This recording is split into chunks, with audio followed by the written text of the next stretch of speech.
face, conquer it, and you might be in for a surprise. The first warband to destroy the Harvester core within 30 minutes claims victory. Upon success, So it's like a giant, like a PvP fucking, yo, look at that shit. This game by the looks of it. It's like large-scale Albion PvP. Yeah, I'm not a fan of all that shit. There's a lot going on right here. There's way too much happening. I am not into that. I can't. It's just not my cup of tea, bro. Let's watch this one. I'm actually planning on playing some Dune, so let's see how that goes. What this guy is talking about for the monetization. It was good. I slept late. Yeah, it must be nice. I can't sleep late. Probably maybe not a potential crypto scam. I mean, at least not yet, anyway. EverQuest celebrates, and Lord of the Rings Online is doing, well, very Lord of the Rings Online things. And we check in with the ongoing Stars Reach Kickstarter.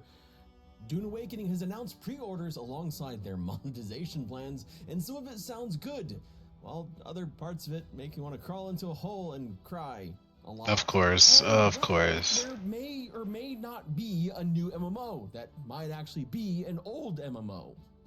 Okay, yes, it's actually an old MMO. It's an old MMO that was canceled and is being brought back again. And it's probably hadn't heard of. Speaking of never hearing of, if you hadn't heard of Fractured Online, you're not alone.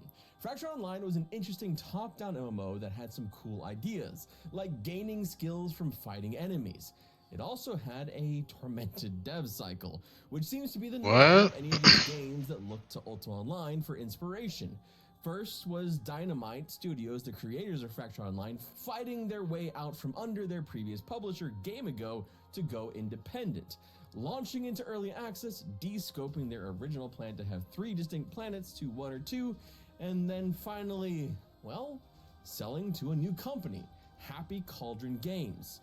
And if you're getting flashbacks now to when Legends of Aria sold off to a company and, well, became basically a crypto rug pull for a play-to-earn game that never really actually materialized and even tried to change their name. Oh, and, you know, just use the footage of another game to try to sell their crypto rug. That's insane. Not happening here yet.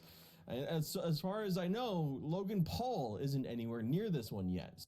That's insane. If it's one thing I can't stand about these type of games is they like the ads all over social media where they use footage from other successful games to push their game to get people to pay, like download it. And I guess companies make money from downloading, like the amount of downloads they get within like stores like Apple and the Android store. But like that's pretty insane. Like I've seen so many games false advertising with their trailers on Instagram. It's nuts. So here's hoping that things are going to go well with this new acquisition of Fractured Online. A few of the remaining devs for Fractured Online, a team that had largely been eviscerated by the lack of income as the game floundered over the years, will be joining Happy Cauldron Games along with its head, Duncan Davis, who appears to be a former and current player of Fractured Online. A superfan is what they've been calling him. Check this out. I'm going to show you how I afforded this car. I don't give a shit. Okay, you ready? No. $118 for car. Along with this, they're promising weekly QAs, which they've stuck to so far, talking about plans to move toward a faster-paced combat that may even use WASDA, which sounds like leaning more into an ARPG style than the slower-paced game that currently exists, as well as making building more modular and granular, with far more decorations to improve horizontal progression. They're also looking at adding more structured PvP like guild versus guild PvP. This game I'm not interested in, to be honest. Fractured? No, I don't care about that. Guild Wars 2. A question that is I played that game for a little while. Are delays ever a good thing? Because it can be. Guild Wars 2's expansion is going to be delayed.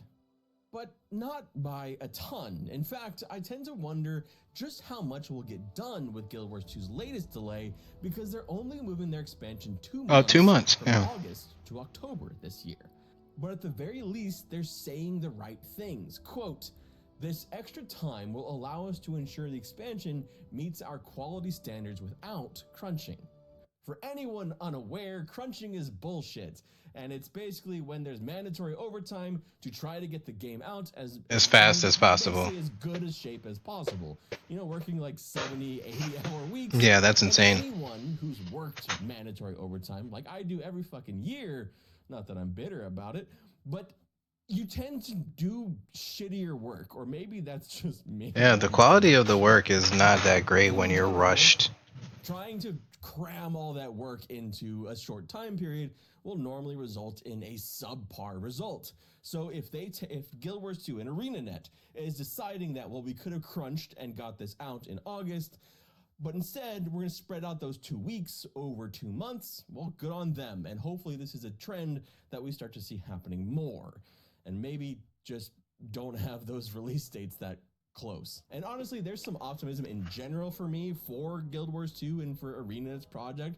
So maybe I need to revisit that game, which I played mostly when it released and not so much since. Yeah, same. I have been playing, well, forever, and recently logged in, as recently as today, is EverQuest. And EverQuest is celebrating an insane 25 years.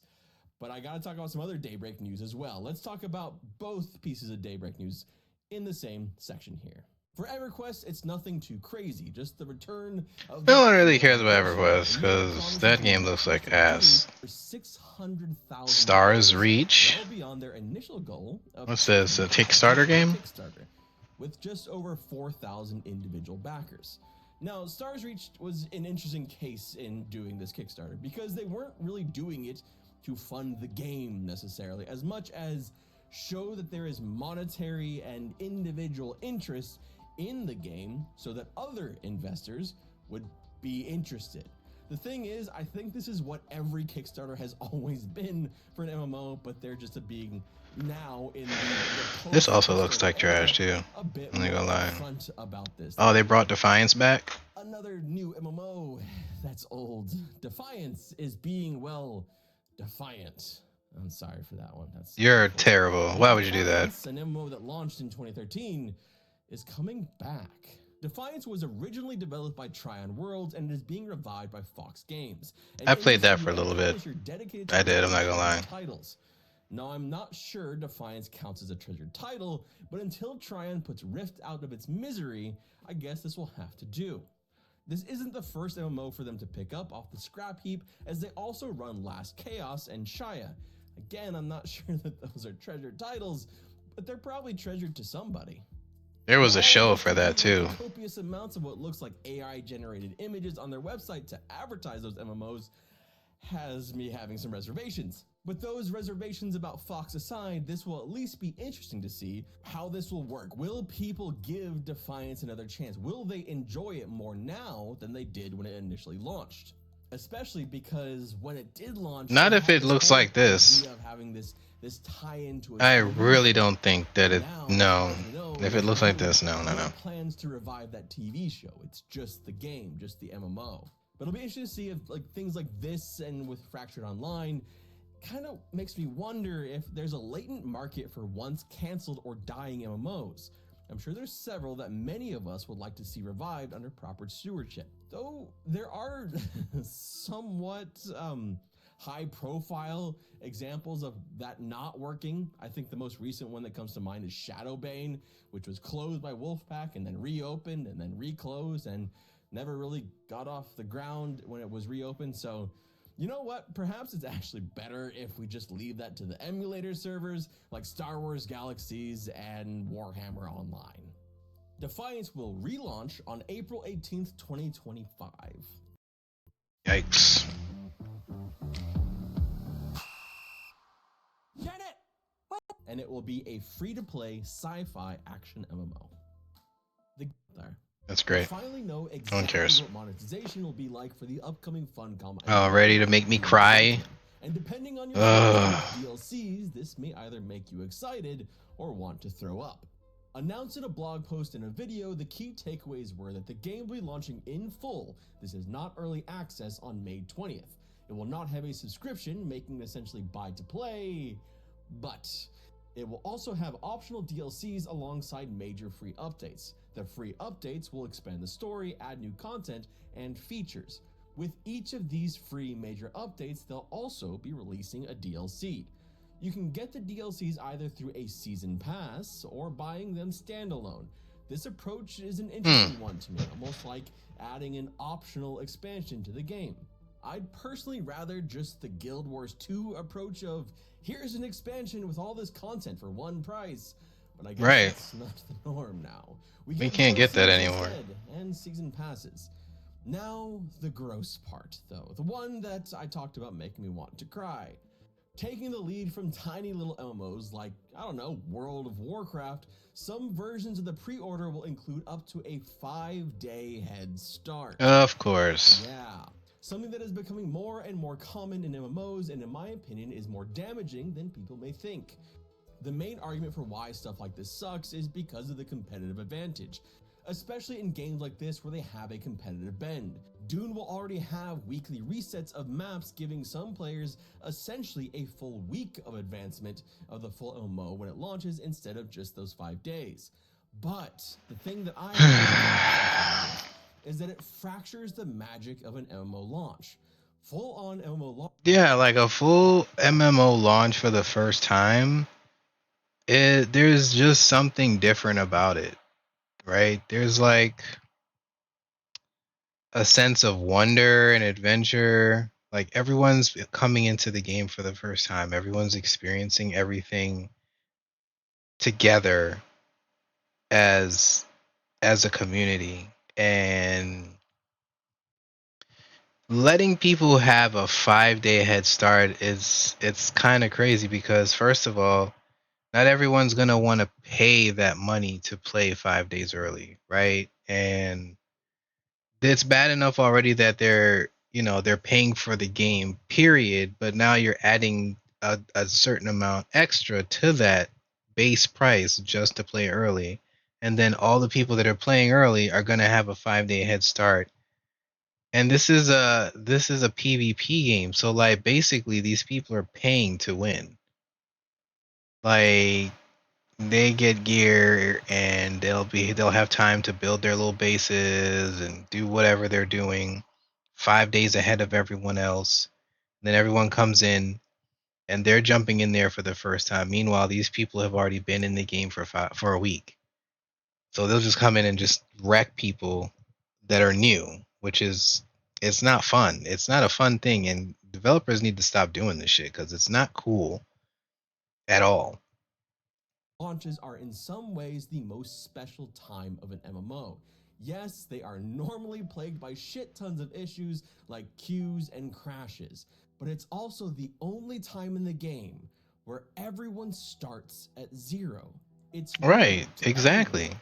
You're all getting to experience it for the first time Together. That is now broken up into multiple groups based on disposable income. It may help smooth out server lows, but it fractures a magic moment that MMOs only get once.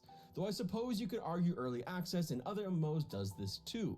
Dune will be launching fresh start servers after their 5-day head start, so you can still avoid the already established servers if you want.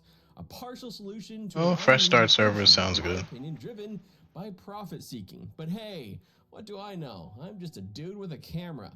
There is no mention of any in-game store for cosmetics or anything else in the business model announcement.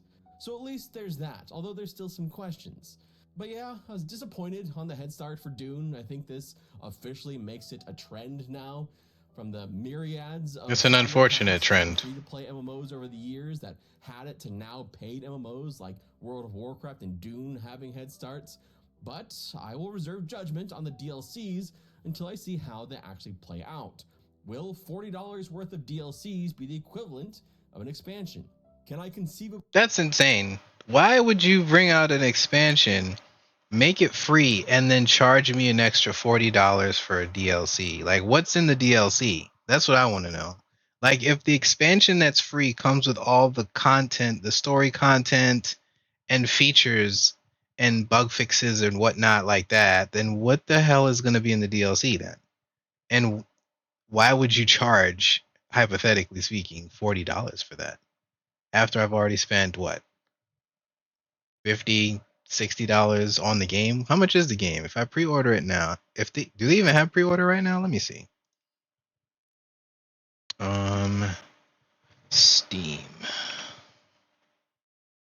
Let's check and see here if they have. Let's check my wish list. It's on my wish list.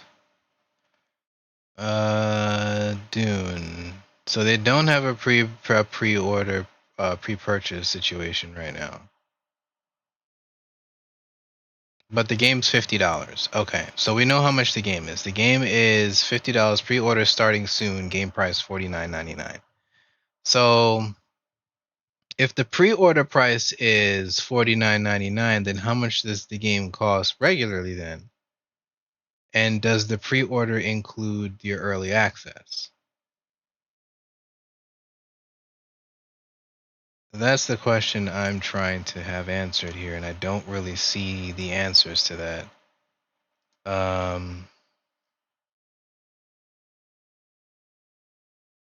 Yeah, I'm not seeing an answer to that on here.